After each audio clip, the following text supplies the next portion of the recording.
A violent death in an ancient world. 77 million years later, a startling discovery. It was a body. It was a body. Hailed as the most important dinosaur find in history. We have what appears to be muscle and internal organs. I'd be willing to bet you've got heart and liver as well. Leonardo is our best opportunity to bring dinosaurs back to life. A team of world-class scientists travel back in time and unlock the secrets of the dinosaur mummy.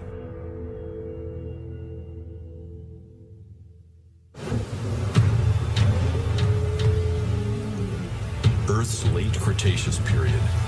A tropical storm blowing in from the western interior seaway has forced a family of duck-billed dinosaurs to head for shelter within the lush delta.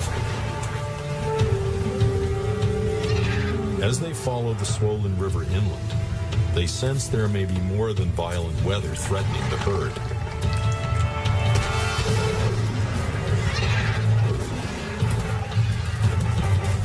A pack of lethal Daspletosaurs surrounds the duckbills. There's little chance for escape.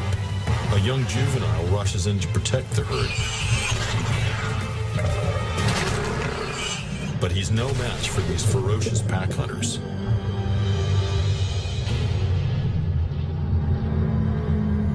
"77 million years later, the corpse of the young hadrosaur emerges from the basement of time." In the summer of 2001, freelance paleontologist Nate Murphy unearthed not just the bones of a dinosaur, but its mummified and fossilized body. When we realized that we had a fossilized cadaver, we had to figure out a way to get a 6.5-ton block of dinosaur out of the Badlands in northeastern Montana. Murphy's dig team named the dinosaur Leonardo after graffiti sketched on a rock near the duckbill's body. It would take several hundred pounds of dynamite and dozens of bloody fingers to free the fossil from its rocky tomb.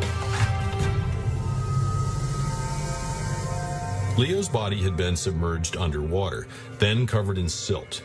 Shortly after death, mysterious forces mummified the corpse. Fossilization followed as tiny grains of sand replaced preserved tissue. Eons later, a small stream had washed away part of the duckbill's tail. The other portion was sticking out and would have served for a free meal for hungry scavengers. Safely loaded onto the back of an old farm truck, Leo began the trip down a long country road to his new home 30 miles away.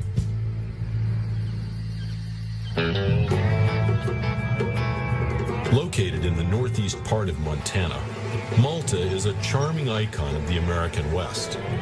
But unlike other towns, it has its own resident paleontologist. Just a stone's throw from Main Street is the Great Plains Dinosaur Museum. It's filled with countless discoveries made by Montana's freelance fossil hunter, Nate Murphy. This is where the mummified and fossilized body of Leonardo came to live, in a specially designed vault.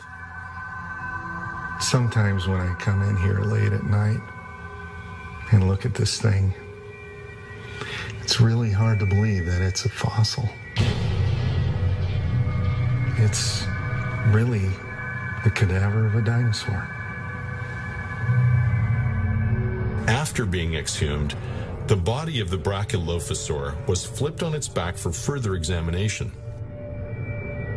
With the cadaver largely intact and preserved, Leonardo is listed by the Guinness Book of World Records as the best dinosaur mummy ever found. Above the right leg is a structure the size and shape of what Murphy believes is a shoulder muscle. In the belly of the beast, a missing piece of rock reveals Leonardo's partially exposed stomach. Perhaps the most striking feature is the creature's skin. Mummified and then fossilized, Murphy is hoping the skin may have acted like a protective cocoon. We have great preservation on the outside. But could we possibly see organs? So the big challenge is applying all of this dinosaur CSI to this one specimen to hopefully look inside and understand the physiology of these animals. From the type of plants Leo ate to his internal organs, Murphy has bet the farm the mummy will provide answers about the biology of a living dinosaur. I gotta know everything about this creature. And so I'm calling in the best people for the job. To act as the lead scientist on the project, Murphy has recruited the high priest of paleontology, an ordained minister with a maverick attitude and a Harvard PhD. After 40 years digging dinosaurs, Dr. Robert Bacher thought he'd seen it all. When I saw Leonardo, when I saw that there was not only skin, but I could look through the skin at the guts, it was a religious experience. While Bacher is Nate Murphy's lead scientist on the project, Nate's closest confidant and right-hand man is his son, Matt. Using a host of tools from pneumatic chisels to dental picks, Matt Murphy spent most of his late teens and early 20s removing the rock that encased Leonardo's body. I've got to do most of the dirty work, and my dad's got most of the glory out of it, but I've been able to spend a lot more time than anybody else in the world on the preparation of this specimen. In the highly competitive world of paleontology, the discovery of a rare specimen like Leonardo can be worth millions. Critics are quick to suggest that freelance fossil hunters like the Murphys may be more interested in press coverage and promotion than scientific investigation. Those critics, however, are reality checks for me. Maybe I need to strengthen my resolve for the research. I know I can't make everybody happy, but you know what? When it comes down to it, brass tacks, the fossil will speak for itself. I won't be speaking for the fossil. Although an amateur, when it comes to finding Brachylophosaurus, Murphy is without equal, unearthing 5 of Leo's species, all discovered in the same location in northeast Montana. Could a single catastrophic event be responsible for their deaths?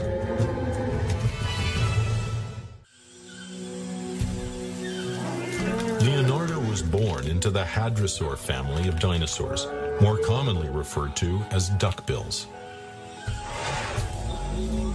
Leo's herd was of the species Brachylophosaurus, named for the short crests which adorned the top of their heads. By age 3, Leo weighed nearly 1,000 pounds and spanned 20 feet in length. But this is only the first chapter of Leo's story. 77 million years after his death, his body holds the key to unlocking secrets not only about his anatomy, but also about the lost world of dinosaurs. Once we move the camera and get an above shot projecting down onto the processes and the tendons, we should get very good three-dimensional images. To protect the fragile fossil, imaging expert Art Anderson will use a custom-built scanner to create an anatomical model of Leo's body. We're not going to be using traditional molding casting on Leonardo because we don't want to contaminate the surface with chemicals that would traditionally be used. So what we're doing is doing the white light scan, which will give us detail down to the size of a grain of sand. And when we're finished, and this is the exciting part, we're going to have a very detailed image of Leonardo's body in 3 dimensions. After more than a week of scanning, a detailed 3D image of Leo's body emerges. It's the science team's first step in creating an accurate digital model of a dinosaur's anatomy. With the corpse covered in skin, Leo has given us our first complete picture of both the size and location of a dinosaur's complex pattern of scales.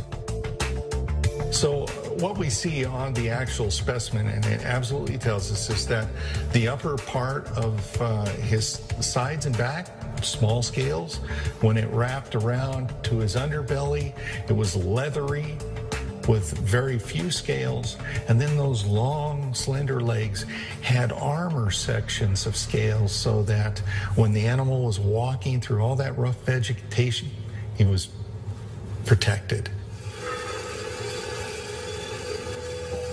There's strong evidence Leonardo's body cavity was intact after he died. So scientists from the University of Colorado in Boulder began looking for remnants of his last meal.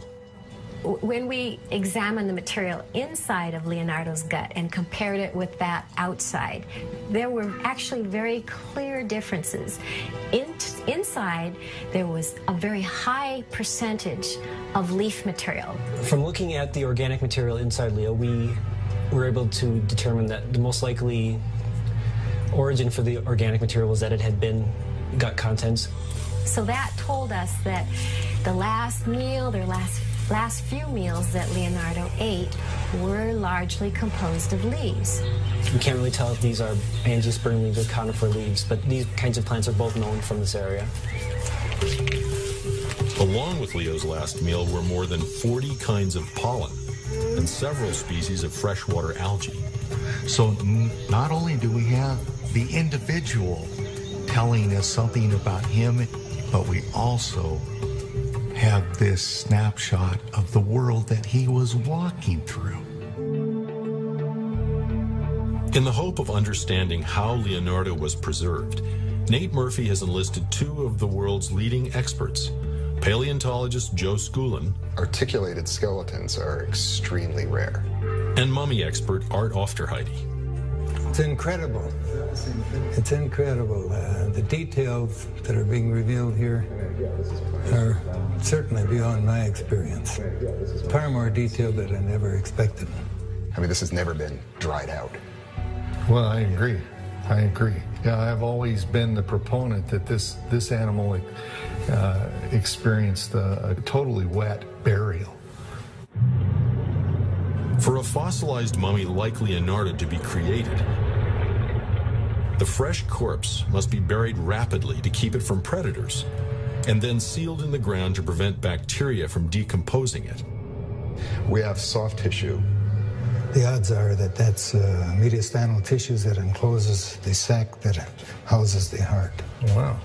The fact that you've got an inflated thoracic cavity with stomach contents, I'd be willing to bet you've got heart and liver as well.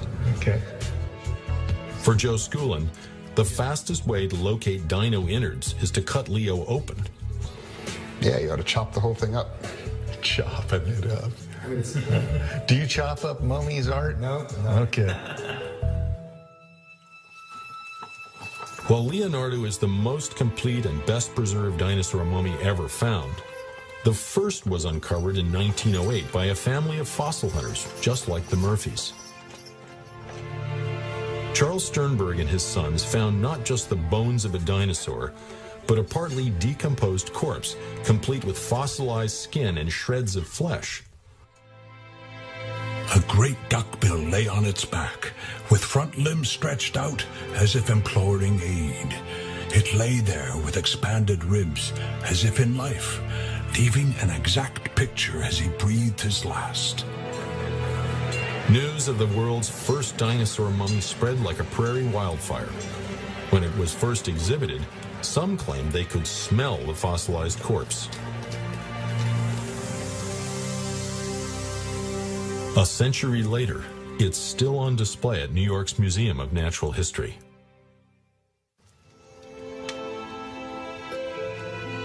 Sternberg was consumed with unlocking the mysterious forces that had preserved the duckbill.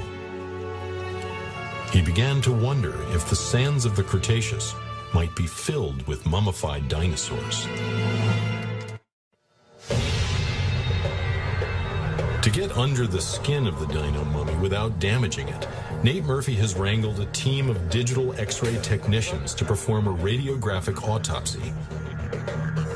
We'd use this for non-destructive testing of welds, of airplane parts, aerospace parts, bridges, anything where you can't afford to break it apart to inspect it. Industrial-strength X-ray equipment will be used to penetrate the fossilized corpse. There's just one snag. It's extremely dangerous. In the industrial world, we would just clear out an area, or we'd shoot in the middle of the night when nobody's around, and we'd have hundreds of feet to work around. And we're going to need to get some more shielding in here. Let's make some X-rays. You've got it. Each time an X-ray is taken, the team must leave the field station and take refuge beyond the lethal zone of radiation. Okay, we're clear. Energizing. How long is the exposure? 1 minute. Should be over. Is it done shooting, Pat? Sorry, we have a technical hiccup here. So what's up? Did you get it? Did you shoot it? Tube won't energize at the moment. We're getting a fault from the cooler that cools the X-ray tube, and it won't allow the control panel to even energize. What happens is the electricity comes in, passes over a piece of tungsten, and makes X-rays, and generates a lot of heat, and we have to have some form of cooling. In this case, it's water. 5 years, I guess I can wait a few more minutes, but man, it's killing me. It's hurry up and wait. The hurry of Leonardo's life, a short 3 years long, was lived along the shores of the Western Interior Seaway, a shallow ocean whose coastline ran through eastern Montana and north into Alberta. As the climate warmed, the inland waterway receded, leaving on its western shore the Judith River Formation.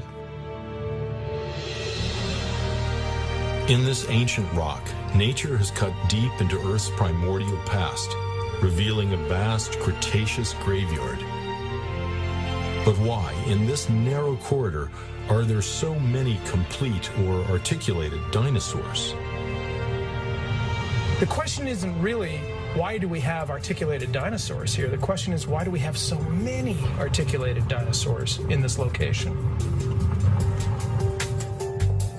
Paleontologist Dave Eberth believes the answer to this question and how Leonardo may have died is recorded in the layers of mud and sandstone of the Badlands. You can see all of this bone poking out from the rock. This is a monotaxic bone bed. It is made up of the remains of hundreds of individuals. Scattered across Alberta's Dinosaur Provincial Park are more than 20 mass graves filled with a diverse variety of dinosaur skeletons. A bone bed like this will typically generate anywhere from 30 to 40 different kinds of animals, the remains of those animals. These bone beds are telling us that a number of animals are dying together and that these killing events are wiping out large numbers of animals across that coastal plain. What could be responsible for such a high concentration of dinosaur remains in eastern Alberta and Montana? If the killer was a single catastrophic event, it wasn't a theory that Charles Sternberg had considered. In 1910, the world was stunned to learn that the boys from Kansas had found a second dinosaur mummy.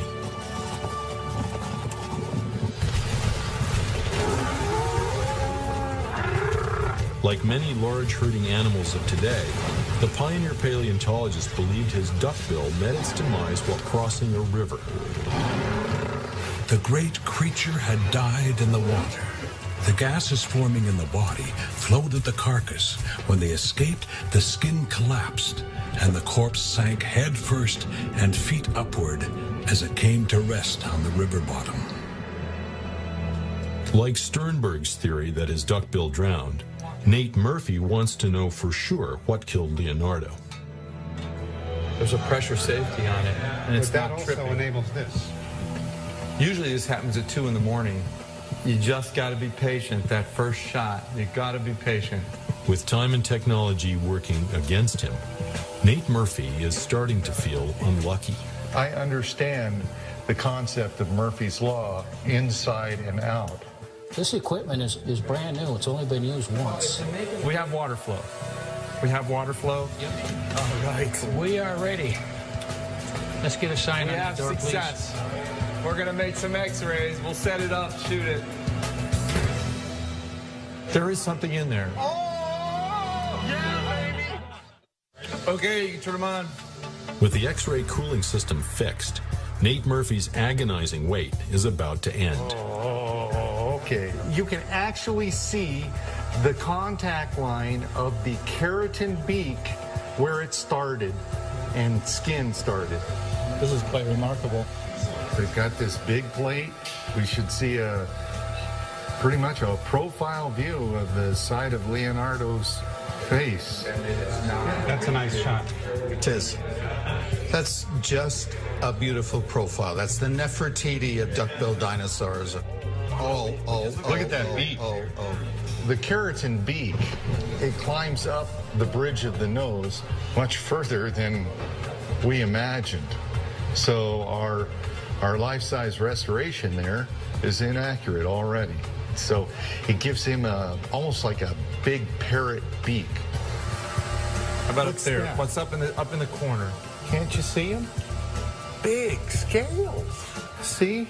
Look at boom, boom, boom, boom, boom. Look like little olives. But that region, the cheek region, is a place where often birds and lizards too have big scales. It's a signal area right here, right here.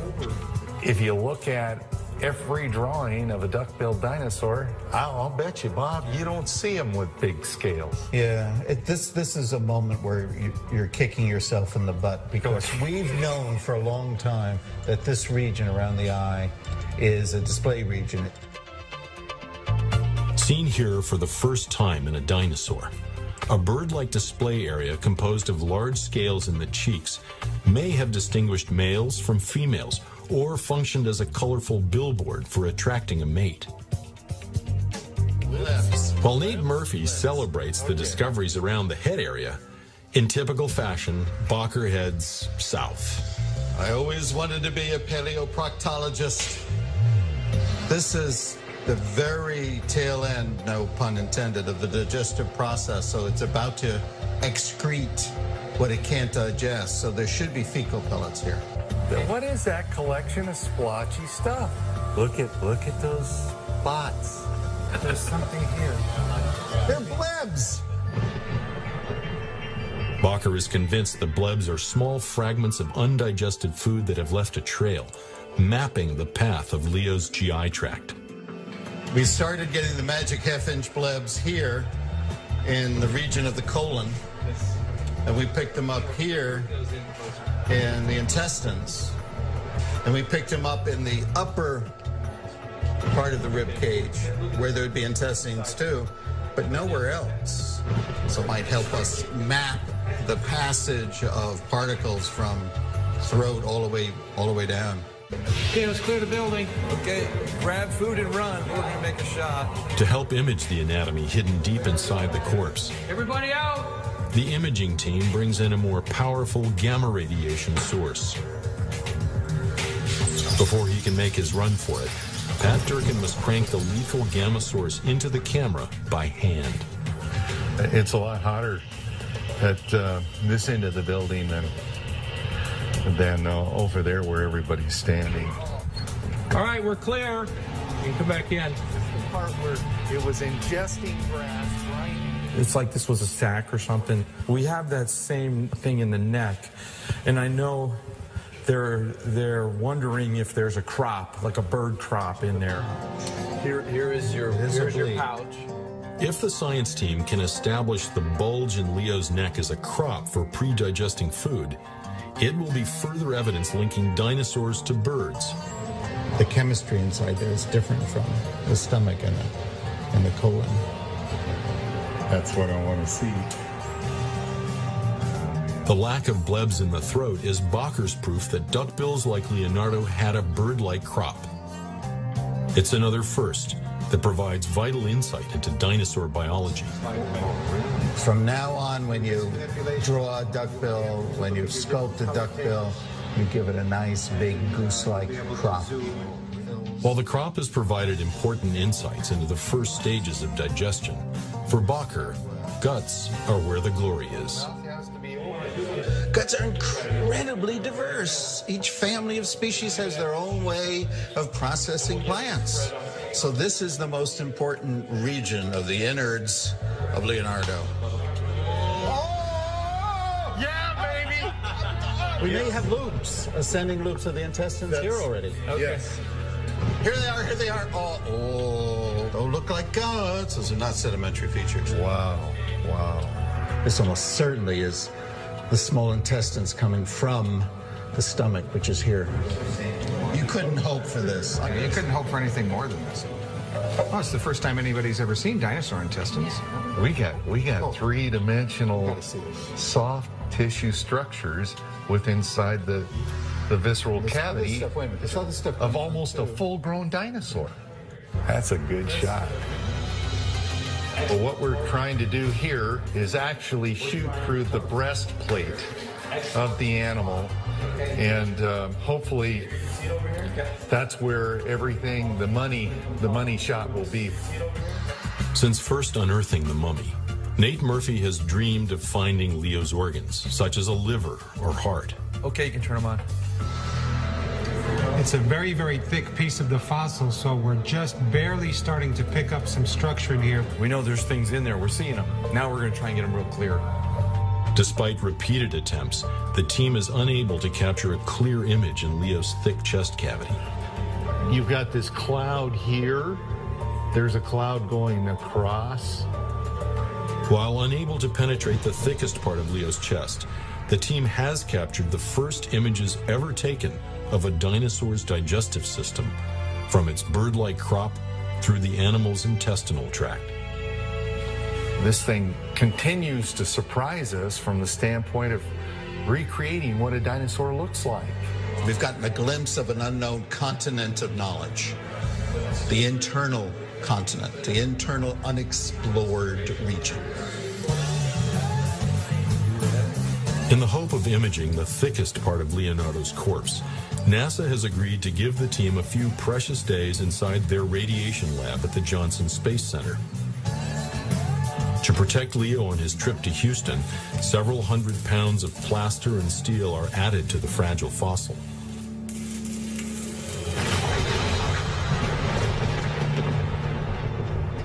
But as the dinosaur mummy is readied for the journey,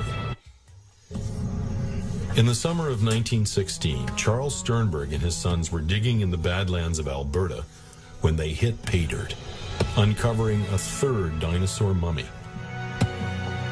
Described as the most spectacular specimen ever found, it was Charles Sternberg's crowning achievement.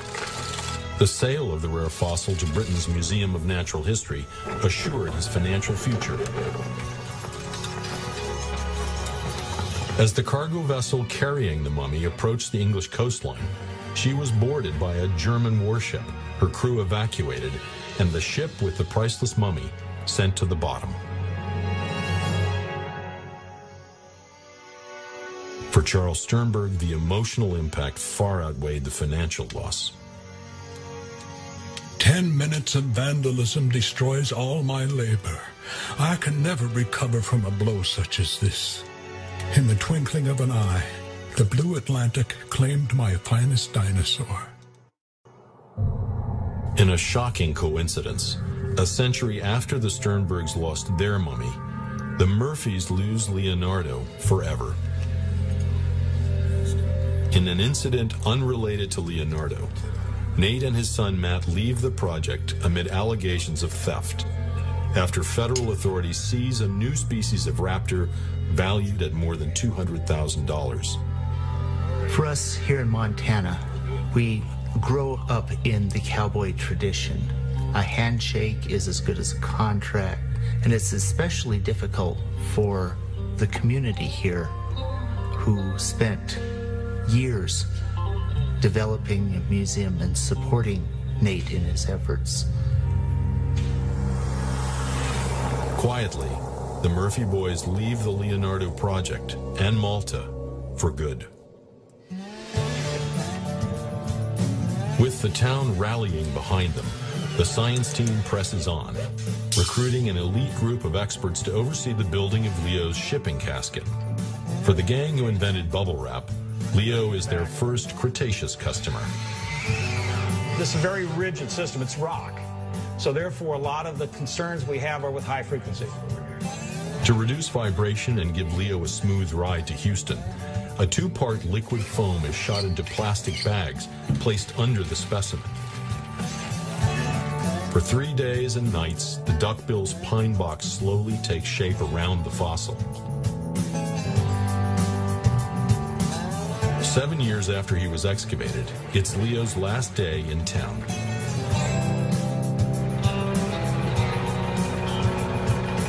After a week of prep, the dinosaur mummy is crated up and ready to head to NASA. I think the first part of this journey is going to be the toughest. For the trip, Leo has been insured for $2.5 million. There's just one hitch. These moments between the museum and the truck are not covered by insurance. Step back, Gary, so I can see you. Boy, talk about a tight fit.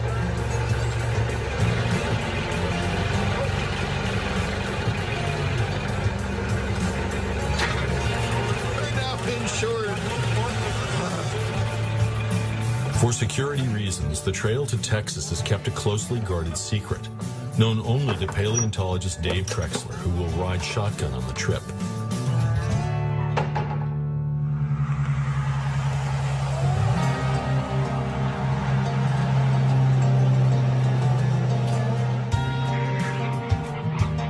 Four days after watching Malta disappear in the rearview mirror, Leonardo arrives at NASA's Johnson Space Center.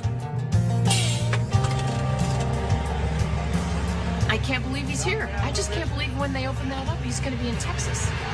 I can't believe he's here. Leonardo landed. Congratulations. Ah.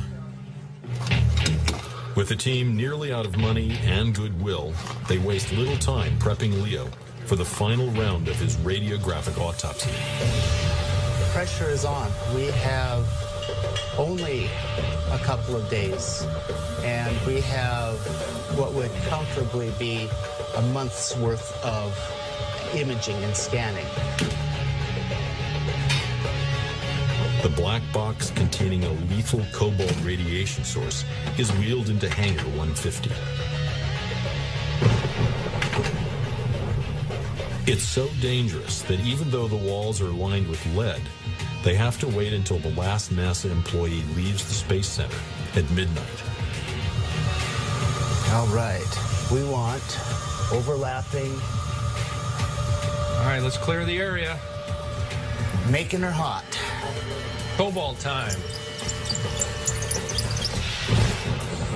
Here you go, sir. Holy cow.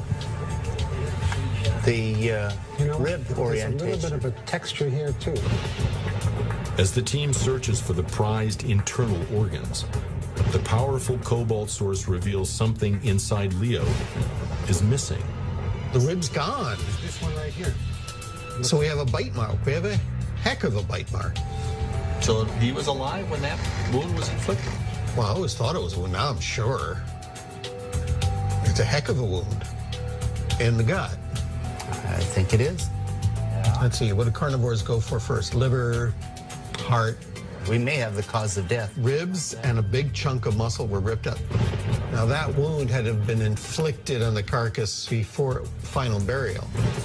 With this image, all of a sudden our perceptions have changed. It now looks like Leonardo was really badly wounded before he died. X-rays reveal Leo was bitten in his right side, removing skin, muscle, and several ribs. Dave Eberth now believes he's found Leo's killer and the catastrophic event that preserved countless articulated dinosaurs in the same sediments. So what we think was going on here is that this entire area was flooded out 75 million years ago during a hurricane or an intense tropical storm. Leo's last day appears to have been at the crossroads of two deadly events: a predatory attack and a prehistoric storm. Although badly injured, he's able to escape the river, now in full flood. Downstream at the beach, winds exceeding 150 miles per hour produce a storm surge, an unnaturally high tide towering more than 4 stories. Those waves act essentially as a dam, just damming up the rainwater that's falling and preventing that landscape from draining. Now all you have to do is picture a landscape 300 kilometers wide that's full of duck-billed dinosaurs, meat-eating dinosaurs. It's the large dinosaurs that would be in distress, thrashing about, bellowing. Severely crippled, and with the floodwaters rising, Leo's fate is sealed. He's too weak to stand up in the stream flow, but he has just enough strength to be trying to raise his head, get his nostrils up above the waterline. And that's why I think his head is actually preserved in that position. The team now believes the circumstances that led to Leonardo's death and preservation were both violent and sudden. Regardless of how Leonardo died, or how he ended up in the water, the fact remains that that carcass had to have been buried very, very rapidly.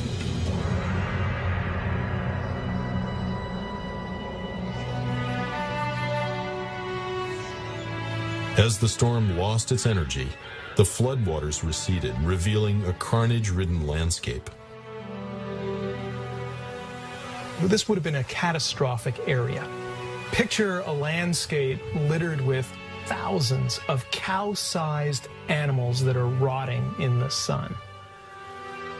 Unlike most of the dinosaurs claimed by the storm, all but the end of Leo's tail is protected inside his sandstone crypt. We think we have the smoking gun cause to help us explain why a superb specimen like Leonardo got preserved in the first place. Nearly 800,000 centuries after Leo's death, It's fairly late, and we hope this will turn out. the Dino CSI team is out of time. This is fascinating. I am almost positive we're seeing organ there. Well, we haven't seen anything like that before. What organ in the body could possibly have that shape? Now this, from the other angle, might be in the position to be liver. Or the dried up vascular pattern inside the liver. The thing's about the right size for an animal that big. And it's in the right location. After a 2-hour exposure of Leo's thick chest cavity, the team has extracted something never seen before, the digital image of a dinosaur's liver. But nearby, the X-ray hints there's something more. There's something here, for sure. It's better resolution than we've ever seen in that. That spot right there should be the heart. That's in the right location. That is a deep structure. About fist size. It's about the right size. Has a very good chance of being the heart.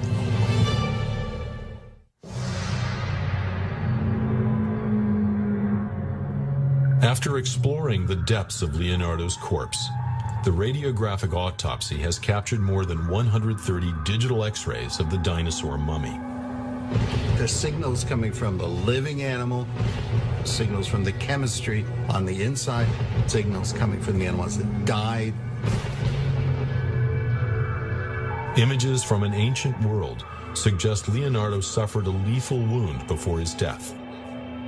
It's part of a body of evidence that's also produced a life-size X-ray of the hadrosaur. This is just full of clues. We're awash in a sea of clues, and that's pretty incredible.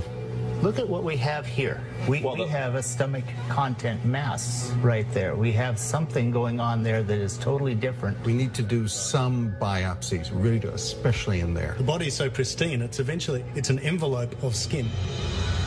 We have been able to look inside the animal, identify a structure, pull it out, recreate it in 3 dimensions, and examine it without ever damaging the original specimen.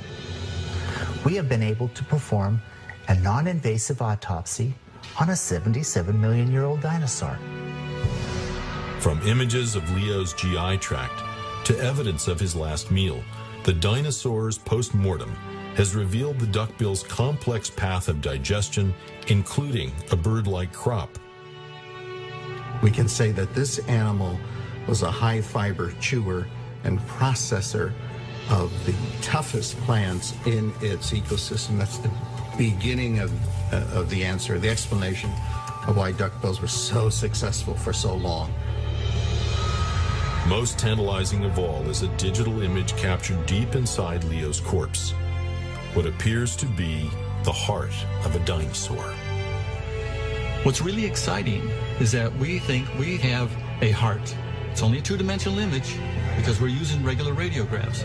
And what we're looking for in the future is to have a system that will give us a 3-dimensional image. High-tech imaging of Leo's internal organs and exquisite skin patterns has brought us closer to a living dinosaur than we've ever been before, creating the world's first anatomically accurate dinosaur. After unearthing the first dinosaur mummy in 1908, Charles Sternberg spent the rest of his life struggling to unlock its secrets. On the 100th anniversary of his landmark discovery, Leo's high-tech autopsy has completed Sternberg's quest. It's also done something he could never have imagined. It's changed paleontology forever. We're going into the field with a full-blown laboratory to sit right on the ground and analyze these things before they come out. So we're doing science completely different than we did 5 years ago. No one will look at a dinosaur with skin and say, that's nice skin, I'll take photographs, get rid of it so I can clean the bones. That won't happen ever again. Leo's anatomy has provided evidence about his life and the environment he lived in. But the mummy's post-mortem is one forensic investigation that may never be closed. We have seen things that we have never seen before. We have performed tests that we've never been able to perform before. And we've answered a lot of questions. But the story of Leonardo is far from over.